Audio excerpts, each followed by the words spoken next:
भागवत गीता अध्याय 10 भगवान की महिमा। भागवत गीता के 10वें चैप्टर में आप भगवान के द्वारा यह जानेंगे कि क्या भगवान का कोई रूप है, भगवान कहाँ कहाँ किस किस रूप में रहते हैं।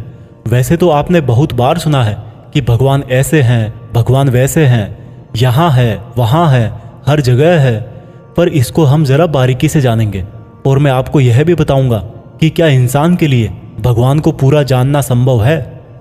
श्री कृष्ण बोले, अर्जुन, तू मेरा सच्चा मित्र है और मुझसे प्रेम करता है, इसलिए अब मैं तुझे मेरे बारे में बताता हूँ। मेरे जन्म को कोई नहीं जानता, लेकिन जो यह जानता है कि मैं कभी नहीं जन्म लेने वाला और कभी नहीं मरने वाला हूँ, वही सबसे बड़ा ज्ञानी है।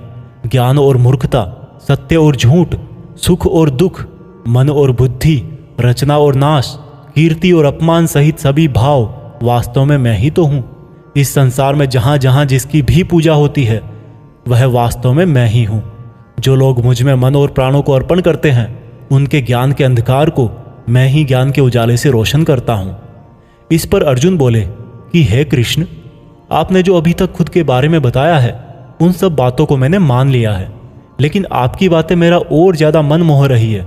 हालांकि आप ही खुद को पूरी तरह से जानते हैं, लेकिन फिर भी मैं आपको किस तरह से मानूं, और अपनी शक्तियों और महिमाओं के बारे में भी बताइए।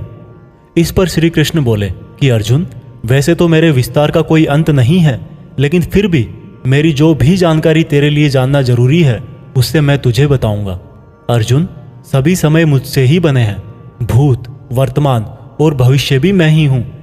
मैं ही विष्णु, सूर्य और चंद्रमा हूँ। वेदों में सामवेद, देवों में इंद्र और इंद्रियों में मन, जीवों में आत्मा, पर्वतों में सुमेर, रुद्रों में शंकर, वसुओं में अग्नि और धन दौलत में कुबेर भी मैं ही हूँ।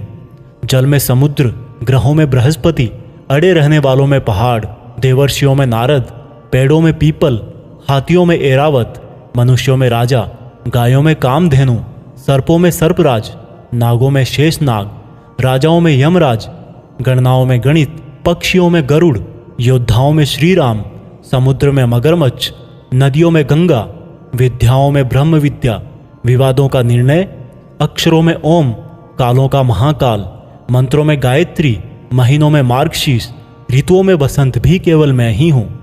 छलों का जुआ, जीतने वालों की विजय, निश्चय करने वालों का निश्चय और भक्त पुरुषों की भक्ति भी मैं ही हूँ। वृष्णवंशियों में कृष्ण यानी कि स्वयं मैं, पांडवों में अर्जुन यानी कि तू, मुनियों में वेदव्यास और कवियों में शुक्राचार्य भी मैं ही हूँ। जीतने वालों की रणनीति और रहस्य रखने वालों का मौन भी मैं ही हूँ। हे अर्जुन, इस ब्रह्मांड में जितना भी जाना और अनजाना है वह सब मैं ही हूँ और मेरा कोई अंत नहीं है। इसलिए हे अर्जुन, मुझे पूरा जानना तेरे लिए किसी काम का नहीं है। बस तू इतना जान ले कि ये संसार तो मेरे एक छोटे से अंश मात्र से ही चलता है। दोस्तों, इस चैप्टर में आप जान गए होंगे कि ऐसी कोई जगह नहीं है जहाँ पर भगवान ना हो, और श्री कृष्ण ने यह भी कहा है कि अर्जुन को ना तो ईश्वर को पूरा जानना जरूरी है और ना ही वो पूरा डिटेल में जान पाएंगे। दोस्तों, इसको आप अपनी लाइफ में इस तरह से रिलेट करो कि जैसे भगवान ने कहा कि मैं अनंत हूँ और तू उतना ही जान जितना तेरे लिए ज़रूरी है।